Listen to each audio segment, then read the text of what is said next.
ரெண்டாக விரிச்சிருக்குங்க. இப்போ கைப்பாக வெட்ட போகிறோம். இதை 4ஆக மடிச்சுக்கலாம். மடிச்சுக்கிட்டு இது மடித்து தைக்க சின்ன தையலுக்காண்டி 1/4 இன்ச்சுங்க, ஒரு இன்ச்சி போல் இது வந்து எம்மிங் தையலுக்குங்க.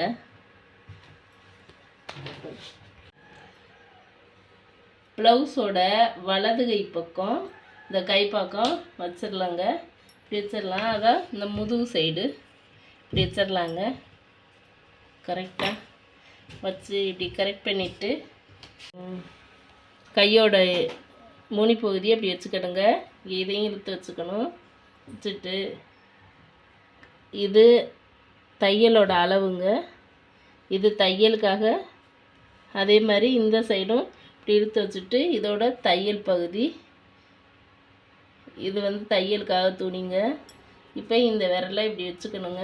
வச்சு இப்படி திருப்பும்போது இங்கே ஒரு பிள்ளி வச்சிடலாங்க. இப்போ